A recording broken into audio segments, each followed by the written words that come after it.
বাংলাদেশে কি সিস্টেম চলছে আসলে, কিভাবে বাংলাদেশ পরিচালিত হচ্ছে, কোন নীতিতে দেশটা পরিচালিত হচ্ছে, কোন তন্ত্রে মন্ত্রে দেশ পরিচালিত হচ্ছে, এটা এজন্যই বুঝতে হবে যে একটা দেশ 53 বৎসরে কেন দুর্নীতি বন্ধ করতে পারলো না, কেন অর্থ পাচার বন্ধ করতে পারলো না, কেন দখলদারিত্ব দখলবাজি বন্ধ করতে পারলো না। কারণ কি? সিস্টেমে গলদ না অন্য কোথাও গলদ? কোন তন্ত্র মন্ত্র মেনে বাংলাদেশ পরিচালিত হচ্ছে যে আমরা একেবারেই দুর্নীতি, একেবারেই এই অনৈতিক কাজগুলো বন্ধ করতে পারছি না? আমি মনে করি বর্তমান সময়ে চিন্তা ভাবনা করে, বর্তমান সময়ে আলোচনা পর্যালোচনা করে ছাত্র সমাজ, যুব সমাজ, দিনদার শ্রেণী যদি সিদ্ধান্ত না নিতে পারে, রাষ্ট্র সংস্কার করতে না পারে, তখন মুসিবত বেশি দূরে নয়। 2-4 দিন পরে হয়তোবা আরেক নতুন কোন ফেসিবাদ আমরা দেখতে পাবো। আমাদের জন্য বড় দুর্ভাগ্য এটা যে বাংলাদেশের মতো ছোট্ট একটা রাষ্ট্রে 4-4টা ইজম আছে। এই 4-4টা ইজম আমাদের সংবিধানে উল্লেখ আছে, তাও মূল নীতিতে। সিস্টেম পরিবর্তন করতে হবে, শুধু ব্যক্তি পরিবর্তন হলে হবে না। চেয়ারম্যান চেয়ারে বসা ব্যক্তিটা পরিবর্তন হলে হবে না। যেই চেয়ারে বসে যেই পদ্ধতিতে রাষ্ট্র পরিচালনা করবে, এই পদ্ধতি যদি পরিবর্তন না করা যায়, এই বাংলাদেশের দুর্নীতি কোনোদিন বন্ধ হবে না। ছাত্র সমাজ, যুব সমাজ, ভালো করে শোনো। আমাদের দুর্ভাগ্য, এই বাংলাদেশ পরিচালিত হয় এমন 4টা ইজম দ্বারা, যে 4টা ইজম কোনোভাবেই বর্তমান সময়ের জন্য উপযোগী নয়, কোনোদিন উপযোগী ছিল না। এই ইজম বা এই মতবাদ, এগুলো সম্পর্কে আগে আমাদের জানতে হবে। আর এগুলো দ্বারা, এগুলো সংবিধানের মূলনীতিতে এনে সেই সংবিধান দিয়ে যখন রাষ্ট্র পরিচালনা করা হয়, এই রাষ্ট্রে কল্যাণ থাকবে না, এটাই স্বাভাবিক। 4-4টা ইজম কি? ছেলেরা হাত ওঠাও। কয়টা ইজমের কথা বলছি? ইজম মানে কি বলো? মতবাদ। ইজম মানে কি? তোমরা ধর্ম বলতে পারো। ইসলাম একটা ধর্ম না? ইসলাম একটা মতবাদ না? ইজম এটা মতবাদ বা এটা একটা ধর্ম। 1 নাম্বার ইজম ডেমোক্রেসি, গণতন্ত্র, আমাদের সংবিধানের মূলনীতিতে আছে না নাই? 2 সোশ্যালিজম, সমাজতন্ত্র, আমাদের সংবিধানের মূলনীতিতে আছে। 3 আছে সেকুলারিজম, ধর্ম নিরপেক্ষতাবাদ। 4 নাম্বার আসে ন্যাশনালিজম, জাতীয়তাবাদ। এই 4টা ইজম সংবিধানের মূলনীতিতে আছে। রাষ্ট্র পরিচালনায় আমার দেশের মূল যে রাজনৈতিক সংগঠনগুলো, যারা ঘুরে ফিরে ক্ষমতায় আসে বা ক্ষমতার অংশীদারি হয়, তারা এই 4টা ইজমের উপরেই ভিত্তি করে রাজনীতি করে। আর আমরা যে ইজম, আমরা যে মতবাদ বিশ্বাস করি, এর নাম কি? নাম কি? আমাদের ধর্মের নাম কি? বলেন নাম কি? সবাই বলি নাম কি? আরো জোরে বলেন। আমার দেশে যারা ঘুরে ফিরে ক্ষমতায় আসে, তারা ইসলাম প্রতিষ্ঠার জন্য রাজনীতি করে? কখনো তারা বলেছে যে ইসলাম প্রতিষ্ঠা করতে চায়? তবে ইসলাম চায় না এটা তো বলেছে। সেকুলারিজম চায় এ কথা তো বলেছে। ধর্মহীনতা চায়, ধর্ম চায় না এ কথা বলে কি বলে নাই? শরিয়া আইন চায় না এটা তারা বলে। ইসলাম চায় না এটা বলে। ইসলাম চায় কখনো তারা বলে? তাহলে বোঝা গেল বাংলাদেশ 53 বৎসরে একদিনও ইসলাম দিয়ে পরিচালিত হয় নাই। 4-4টা ইজম দিয়ে বাংলাদেশ পরিচালিত হয়েছে, যার জন্য একদিনও বাংলাদেশ দুর্নীতি থেকে দূরে থাকতে পারে নাই। আমি বলি সিস্টেম পরিবর্তন করো। সিস্টেম যদি পরিবর্তন করো, তাহলে এই পরিবর্তনের পরে সত্যিকার অর্থেই দুর্নীতি বন্ধ হবে, সত্যিকার অর্থেই অন্যায় বন্ধ হবে, চাঁদাবাজি বন্ধ হবে, দখলবাজি বন্ধ হবে। সিস্টেম পরিবর্তন না হলে ওই ঘুরে ফিরে আবার সেই দুর্নীতি, আবার সেই চাঁদাবাজি, আবার সেই দখলবাজি, আবার ফেসিবাদ কায়েম হবে। কথা ঠিক না বেঠিক? ছাত্র সমাজকে আমি বলি, দেখো, এই ইজম গুলো এবং ইসলামী রাষ্ট্র ব্যবস্থায় মৌলিক তিনটা পার্থক্য তোমরা শুনে রাখো। কেন তারা এই ইজম গুলো ফলো করে? তারা মনে করে এই ইজম গুলো আধুনিক, অত্যাধুনিক। এই ইজম গুলোর মাধ্যমে মানুষের অধিকার আদায় করা যায়, ইজম গুলোর মাধ্যমে মানব অধিকার রক্ষা করা যায়, ইজম গুলোর মাধ্যমে শান্তি শৃঙ্খলা ফিরিয়ে আনা যায়। আর এই জন্যেই তারা পরিষ্কার বলে যে শরীয়ত আইন কিংবা ইসলাম নয়, আমরা ডেমোক্রেসি চাই, আমরা সেকুলারিজম চাই, আমরা সোশ্যালিজম চাই, আমরা ন্যাশনালিজম চাই। আমি ইদানিং তিনটা পার্থক্য তুলে ধরি। কেন এই ইজমগুলোকে গুরুত্ব দেওয়া হয়? এই ইজমগুলোর বড় একটা ব্যাপার কি জানো? 5 বছর কিংবা 4 বছর পর পর সরকার পরিবর্তন হয়। তারা বলতে চায় জনগণকে সুযোগ দেওয়া দরকার। 4 বছর 5 বছর পর জনগণ যখন সুযোগ পাবে, সরকার যদি জনগণের কল্যাণে কাজ করে আবার থাকবে, না করলে থাকবে না। অথচ ইসলামী রাষ্ট্র ব্যবস্থায় সরকারের কোনো মেয়াদ নাই। মেয়াদ থাকা ভালো না না থাকা ভালো? উত্তরটা পড়ে 5 বছর 4 বছরের মেয়াদ বানিয়ে তারা এই ইজম গুলোকে শ্রদ্ধা করতেছে। আর ইসলামী রাষ্ট্র ব্যবস্থা বলে সরকারের কোনো মেয়াদ নাই। দুটার মধ্যে পার্থক্য করুন, তুলনা দেন, আসলে কোনটা বেস্ট, কোনটা উত্তম। যদি 5 বছরের মেয়াদ থাকে আর কোন অর্থ পাচারকারী নির্বাচিত হয়ে যায়, তো 5 বছর সে দেশের অর্থ পাচার করতে থাকবে। যদি কোন জালেম 5 বছরের জন্য ক্ষমতা পেয়ে যায়, 5 বছর ধরে জুলুম করবে, তার কিল ঘুষি খাইতে হবে। এরপরে ক্ষমতা ছাড়ার আগে দেশ ছেড়ে পালাবে, তার বিচারও করা যাবে না। ইসলামী রাষ্ট্র ব্যবস্থা সরকারের কোনো মেয়াদ নাই। বলবেন কেন? সরকার যদি ভালো কোরআন সুন্নাহ মেনে জনগণের কল্যাণে কাজ করতে, মেয়াদ দরকার কি? 50 বছর 100 বছর রাষ্ট্র চালাক, সমস্যা কি? আর যদি সরকার কোরআন সুন্নাহ মেনে জনগণের কল্যাণে কাজ না করে, 5 বছর কেন, তাকে 5 ঘন্টা সময় দেওয়া যাবে না।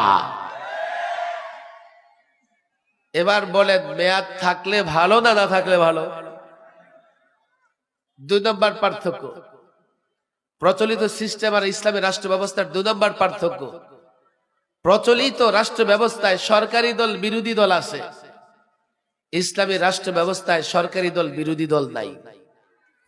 এখন প্রশ্ন হচ্ছে, সরকারি দল বিরোধী দল থাকলে ভালো না না থাকলে ভালো?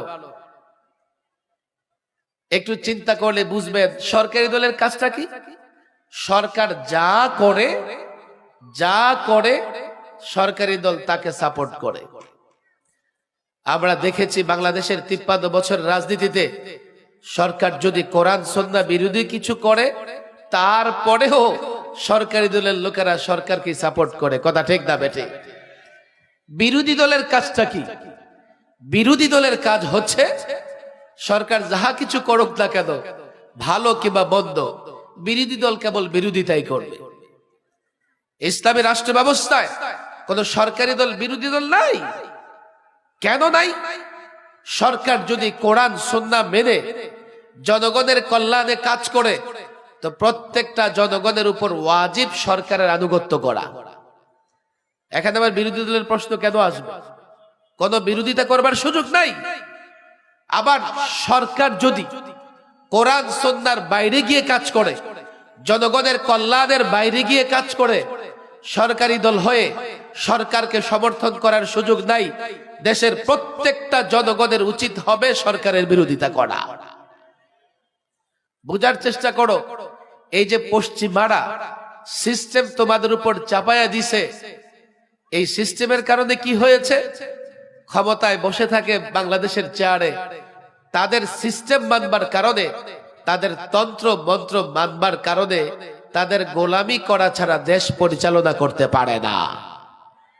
এটা হচ্ছে তাদের সিস্টেম, তাদের তন্ত্র মন্ত্র মানবার কারণে। 3 নম্বর পার্থক্য, প্রচলিত নির্বাচনে, রাজনীতিতে, রাষ্ট্র ব্যবস্থায় প্রার্থী হওয়ার সুযোগ আছে। ইসলামী রাষ্ট্র ব্যবস্থায় সাধারণত প্রার্থী হওয়ার সুযোগ নাই, কোন কোন ক্ষেত্রে ভিন্ন। আর প্রচলিত রাষ্ট্র ব্যবস্থায় কি করে, যার চরিত্র নাই সেও প্রার্থী হইয়া মাইক ভাড়া করে, সিএনজি ভাড়া করে, রেকর্ড করে ছেড়ে দেয়, আর সারাদিন মাইক বাজতে থাকে, অমুকের চরিত্র ফুলের মতো পবিত্র, অমুকের দুনয়ন এলাকাবাসীর উন্নয়ন, অথচ তার চরিত্রের কোনো বালাই নাই। ইসলামের রাষ্ট্র ব্যবস্থায় সুযোগ নাই। লোকজন যাকে স্বচ্ছ মনে করবে এমন কাউকে দায়িত্ব দেবে। যখন প্রার্থী হওয়ার সুযোগ থাকতেছে, কালো টাকার মালিকেরা প্রার্থী হচ্ছে, আর কালো টাকা দিয়ে যুবকদের ক্রয় করে, কালো টাকা দিয়ে যুবকদের ক্রয় করে ফলাফল বাগিয়ে এনে দেশের টাকা পাচার করতেছে, দেশের মানুষের বিরুদ্ধে লড়াই যুদ্ধ পর্যন্ত করতেছে। যে সিস্টেমে দেশের শাসক নির্বাচন হয়, যেই সিস্টেমে রাষ্ট্র পরিচালিত হয়, আবারও বলি দেখো, যারা ঘুরে ফিরে ক্ষমতায় আসে কিংবা যারা ক্ষমতার অংশীদার হয়, সবাই এই 4টা সিস্টেমের কথাই বলে।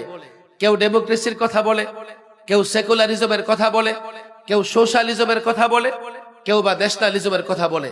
তাহলে বোঝা গেল এই তন্ত্র মন্ত্র বা এই সিস্টেমে দুর্নীতিও বন্ধ হবে না। এই সিস্টেমে দেশের মানুষ কখনো ন্যায় বিচার পাবে না।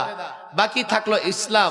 মানুষ আসলে ইসলামটাকে দেখতে চায়, মানুষ ইসলামের সিস্টেমটাকে দেখতে চায়। ব্যর্থতার দায়ভার দিতে হবে আমাদেরকে। আমরা মানুষকে ইসলামের সিস্টেমটা বুঝাতে ব্যর্থ হয়েছি। তাদেরকে ইসলাম মানলে দুনিয়া আখেরাতে কিভাবে তারা কল্যাণ পাবে, দুনিয়াতে ন্যায় বিচার প্রতিষ্ঠা হবে, দুনিয়াতে বৈষম্য দূর হয়ে সাম্য প্রতিষ্ঠা হবে, মানবাধিকার প্রতিষ্ঠা হবে, জুলুম থাকবে না, অন্যায় থাকবে না। ইসলাম ব্যবস্থা, ইসলামী রাষ্ট্র ব্যবস্থা আসলে এটা আমরা জাতিকে বুঝাতে পারি নাই। আলেম ওলামা ছাত্র জনতা যথেষ্ট বুঝে, জাতিকে যেহেতু বুঝিয়ে আমাদের সঙ্গে সম্পৃক্ত করতে পারি নাই। আমি যখন ইসলামী রাজনীতির কথা বলি, ইসলামী রাষ্ট্র ব্যবস্থার কথা বলি, যুবকেরা মুসলমান হওয়া সত্ত্বেও দূরে দাঁড়িয়ে তামসা দেখে। কথা ঠিক না বেঠিক? আবার যদি এই ইজম, প্রচলিত ইজমের যারা রাজনীতি করে, তারা যখন মাঠে নামে, আমার যুবকেরা রক্ত দিতে দ্বিধা করে না। আজকে তোমরা এখানে মাদ্রাসার ছাত্র আছো, আমি গতবার এই আলোচনাই করেছিলাম, আমি জানি না কারা মনে রেখেছো। আমাদের তালিমের পাশাপাশি আমাদেরকে দায়ী হতে হবে। তালিম অর্জন করে এই ইলম, যুক্তি, বাস্তবতা, প্রয়োজনে সায়েন্সের আশ্রয় নিয়ে প্রত্যেকটা যুবকের কাছে পৌঁছে দিতে হবে। তাহলে যুবকেরা যখন আমাদের সঙ্গে সম্পৃক্ত হবে, আমাদের সামাজিক শক্তি অর্জিত হবে। আর যদি সামাজিক শক্তি তৈরি করতে পারো, এক একটা যুবকের ইসলাম বুঝিয়ে নিজে শক্তিশালী হতে পারো, আল্লাহর কসম তোমার উপরে মিথ্যা অপবাদ কেউ দিতে পারবে না।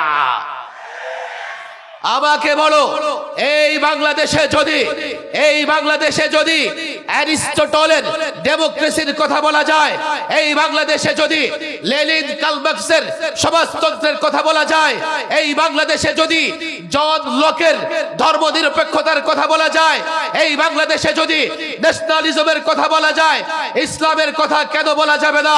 মুহাম্মদ আরবির মিশনের কথা কেন বলা যাবে না? মুহাম্মদ আরবির আদর্শ প্রতিষ্ঠার কথা কেন বলা যাবে না? তোমরা কি এতটাই দুর্বল? তোমরা কি এতটাই অসহায়? হ্যাঁ, অসহায়। এদেশের প্রত্যেকটা যুবক, প্রত্যেকটা মুসলমানকে তোমাদের সঙ্গে সম্পৃক্ত করে যদি লড়াই ঘোষণা করো, আল্লাহর কসম, তুমি যদি তন্ত্র মন্ত্রের বাংলাদেশ গড়তে চাও, আমি ইসলামের বাংলাদেশ চাই, বিরোধিতা করবে, এতটা লড়াই হবে, আল্লাহর কসম, গোটা বাংলাদেশের প্রান্তে প্রান্তে লড়াই চলতে থাকবে।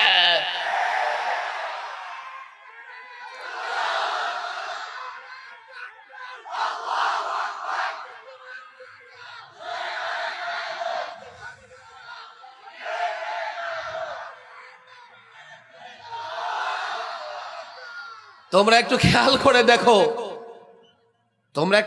করে দেখো, মানব রচিত তন্ত্র মন্ত্র নিয়ে ওরা যতটা বাহাদুরি করে, আমরা ইসলামী খেলাফত নিয়ে মুখ খুলে ততটা কথাও বলতে পারি না। আমি তো চ্যালেঞ্জ করি, আসো, কোন বুদ্ধিজীবী আছে তোমাদের মাঝে? একদিকে তোমরা তোমাদের ইজম রাখো, আরেকদিকে আমরা আমাদের ইসলাম রাখবো। তখন তারা বলবে কি, না না না না, আমরাও তো মুসলমান, ওরাও মুসলমান। বলে তাহলে ইজম গুলো কেন মানো? এগুলো রাজনৈতিক বিষয়। তুমি কেমন মুসলমান? আমি তো মনে করি ইসলামে ব্যক্তি জীবন, সমাজ জীবন, রাষ্ট্র জীবনের সব সমস্যার সমাধান ইসলামে আছে না নাই? সমাধানের জন্য অন্য ইজম কেন মানতে হবে? অন্য ইজম কেন মানতে হবে? এর মানে হচ্ছে তোমার বিশ্বাস যে ইসলাম ব্যক্তি জীবনে সমস্যাগুলোর সমাধান দিতে পারলেও রাজনৈতিক জীবনে ইসলাম সমস্যাগুলোর সমাধান দিতে পারে না। আমি বলি, ওরে গন্ডমূর্খের দলেরা, আগে তো ইসলাম বুঝবার চেষ্টা করো। যদি না বুঝো আলেমদের কাছে আসো। কিন্তু ওরা ওদের দল বড় হবার কারণে, ওদের চেয়ার বড় হবার কারণে ওরা আলেমদের কাছে আসতে চায় না। আবার অনেকে আছে আলেমদের দোষ ত্রুটি খুঁজে বেড়ায়। আলেমের এই দোষ, আলেমের ওই দোষ। ডাক্তারের দোষ আছে না নাই? নাই, দোষ নাই। আরে কসাই মার্কা ডাক্তার আছে না নাই? ওদের বলে দিবা, কাল থেকে অসুস্থ হলে ইঞ্জিনিয়ারের কাছে যাইও। বাস মার্কা ইঞ্জিনিয়ার আছে না নাই? ওদের বলে দিবা, কাল থেকে বাড়ি নির্মাণ করতে হলে অ্যাডভোকেটের কাছে যাইও। আলেমের দোষ থাকতেই পারে, কোন কোন আলেম ব্যক্তিগতভাবে কোনো ত্রুটি বিচ্যুতি হতেই পারে।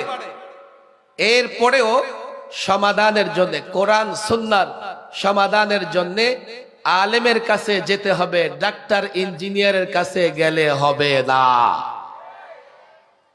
আমার দাওয়াত ও তাবলীগের ভাইয়েরা, দুজন ইঞ্জিনিয়ার দেশটাকে শেষ করে দিল, ওয়াসিফ সাহেব এবং নাসিম সাহেব। বাড়ি বানালে যাও তাদের কাছে। আমরা বলি না যে বাড়ি বানাতে, অবাক করা বিষয়, তোমরা যুক্তি চাও, আমি যুক্তি দিয়ে দিচ্ছি।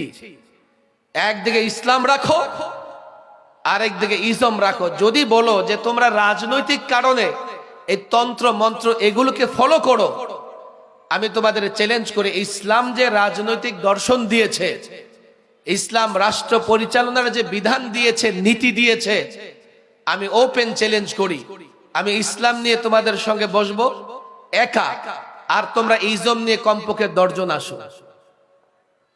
আসো। আমাদের জেনারেল শিক্ষায় শিক্ষিত যারা, তারা মনে করবে কি, হুজুর এই ইসলাম দিয়ে কি এই যুগে চলে? আমি তাদের বলি, দেখো, তোমরা তো আজকে বলতেছো, 1500 বছর আগে ইসলামের বিরুদ্ধে অভিযোগ ছিল ইসলাম চলে না। অথচ ইসলাম গোটা পৃথিবীকে কমপক্ষে 1000 বছর শাসন করেছে।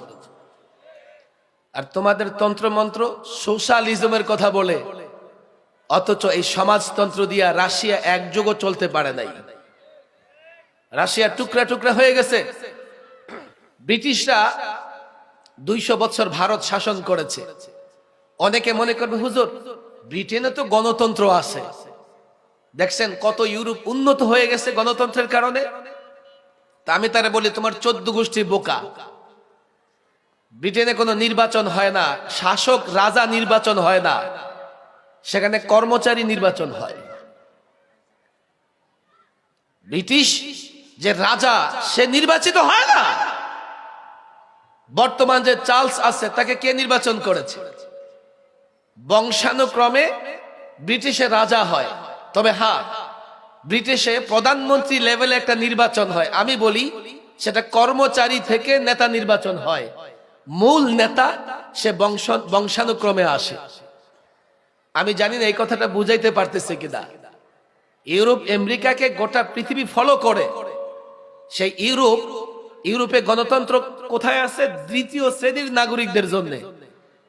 রাষ্ট্রের যে মূল চার্লস রাজা যিনি হন, তার কিন্তু কোনো নির্বাচন নাই। একেবারে মৃত্যু পর্যন্ত সে রাজা। সে মরলে তার বংশের আরেকজন রাজা। এবার আসেন আমেরিকার নির্বাচন সিস্টেম। আমেরিকার নির্বাচন সিস্টেম নিয়ে অনেক কথা আছে। দুঃখের বিষয় হলো সেই বিতর্কিত বিষয়গুলো, ডেমোক্রেসি বা সোশ্যালিজম, রাশিয়ার সমাজতন্ত্র, ইউরোপ আমেরিকার গণতন্ত্র, এটা আমার দেশে যখন আমদানি হয়েছে, আমার দেশের লোকেরা এটাকে কোরআন কিতাবের উপরে প্রাধান্য দিয়ে ফেলেছে। মানুষ ধর্মমতকে এতটা প্রাধান্য দেয় না। এগুলো নিয়ে বিতর্কই করা যায় না। এগুলো নিয়ে বিতর্ক করলে ইসলামী শাসন ব্যবস্থার কথা বললে বলে জঙ্গিবাদ আর মৌলবাদ। আমি তো বলি সমস্ত তন্ত্র মন্ত্রের মেয়াদ শেষ হয়ে গেছে। এই ছাত্র জনতা লম্বা কথা বলবার সুযোগ নাই, একটু খেয়াল করো। এই তন্ত্র মন্ত্রগুলো কিছুদিন আগে জাতির সমস্যা নিরসনের জন্য উদ্ভব হয়েছে।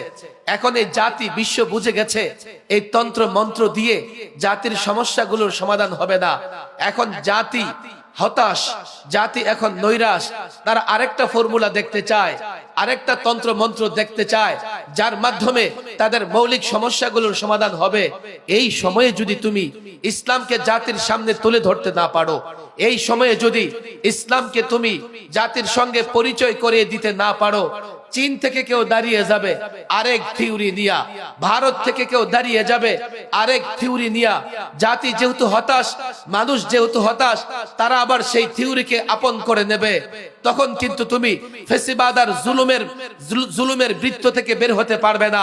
এখন একটা সময়, আমি গোটা পৃথিবীতে দেখছি, আমি বাংলাদেশে দেখছি, এখন যদি তোমরা ইসলামের মতো একটা কমপ্লিট কোড অফ লাইফ, ইসলাম যেহেতু শান্তির ধর্ম, শৃঙ্খলার ধর্ম, সুন্দরের ধর্ম, সৌন্দর্যের ধর্ম, সাম্যের ধর্ম, মানবতা বোধের ধর্ম, মানবাধিকারের ধর্ম, ন্যায় বিচারের ধর্ম, সুষম অর্থ ব্যবস্থার ধর্ম, ইসলাম নিয়ে যদি জাতির পাশে দাঁড়াতে চাও, জাতি তোমাকে যদি গ্রহণ করে, তুমি এই ইসলাম দিয়ে আরো 1000 বছর পৃথিবী শাসন করতে পারবে।